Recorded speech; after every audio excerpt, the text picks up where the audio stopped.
This video tutorial gives you a basic understanding of the COT data. So the COT data is an audited report of the commitment of traders, and it tells you exactly what's happening in the market. So we're trading gold, so we're just going to scroll down to gold, and I'm going to take a screenshot of gold, and I'm going to remove a lot of the data.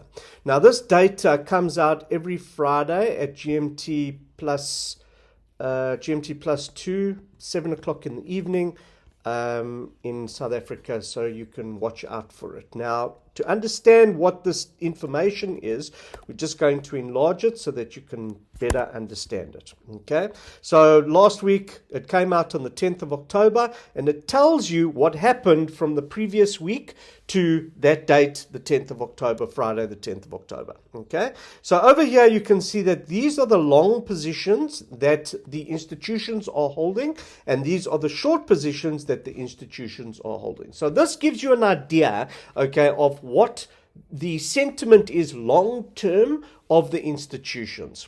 All right, so you can see here from the previous week to the next week, the institutions sold or got rid of 8,074 long positions. All right, and what are they holding short? They were holding 137,000 positions, and then they increased their positions short by 11,719, and that gives them a net short position of 148,899. So as you can see here, they're definitely increasing their short positions, but they are net long. So their long-term view at the moment is long, but they're starting to add to their shorts. So what can we see regarding the market? So what we can see is at the moment we are net long. All right, that's what we can see currently. We're net long, but the banks are definitely adding to their short position. So possibly there is going to be a short move coming shortly. Now, the way I see the market, we're currently long. Second candles open above the 8 exponential moving average, but the banks control, the institutions control the market, and we just need to wait and see what the market does. So this just gives you an outlook of what the banks are doing on a long-term basis rather than a short-term basis. So I found this data to be late. It is in history, it's past tense, but it does give you an outlook of what the banks are doing long term and what their intentions are. So currently you can see that their intention is to increase their short position. So as you can see, it's been increasing from 96 to 119, 137, 148. So week by week they're increasing their short position. So what are they doing? Are they dollar cost averaging? So let's have a look and see what the banks are doing. Let's draw it out for us. Okay, so they've been placing short positions. So let's just draw a yellow line for the short positions. Let's just get a yellow line over here going. And you can see here that maybe they were placing short positions there. They place short positions there. They're placing short positions there. And they're carrying on placing short positions. So it will be interesting to see what happens this Friday. I'm not going to make a video and a continuation to this video, but you can go look at this at the data after the fact. So just scroll up to the next date, which will be this Friday the 20th is when the next report comes out. All right, and so you can go and check that data and see exactly what happened during that date after this video was created.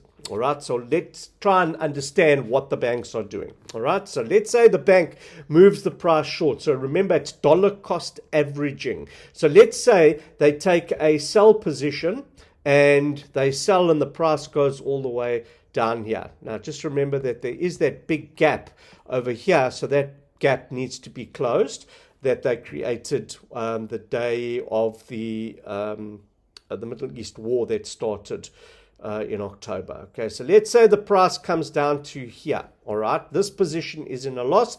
These positions, because they were shorts, are now in a in a profit. So what the bank could do, okay, is they could close all these short positions, okay, in a profit, close this position in a loss, but overall they've made a profit. That's what dollar cost averaging means. On an average, they've made a profit. All right. So the bank could do that, and then of course they could push the price further north. Nobody knows what the bank is going to do or what the institutions are going to do. We've just got the COTS data to give us an estimate of what the banks are doing currently and what they have been doing in the last weeks and months previously. So currently the banks are net long, but they are increasing their short positions. So it'll be interesting to see how this plays out. I'm not sure why they've done this. Could be because they're almost 100% hedged, as you can see. It could be because of the Middle Eastern war. It could be because of the conflict that's happening in, or pending conflict that's between China and Taiwan. And I don't know, the fact that America has sent their 2 biggest warships to the Middle East. I think we can expect a lot more conflict to come. I think that Iran could get involved. If Iran gets involved, then America will get involved, Jordan will get involved, Egypt will get involved, then Russia has to get involved, and China has to get involved. So very interesting times that we're living in, and we just need to know exactly what's going on. So I don't like to use this data as trading decisions. I prefer to trade solely on my 8 exponential moving average strategy. It's worked for me over the last 8 years, and it gives me a better understanding. I'm a 100% a technical trader.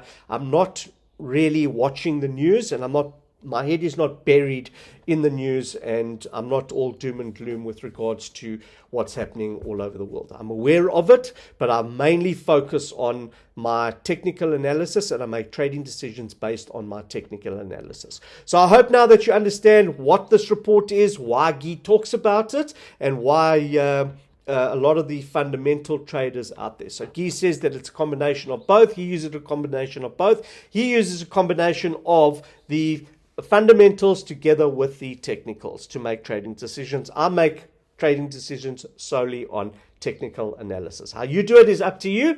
So I hope that you found this video interesting, and I'll see you on my next video.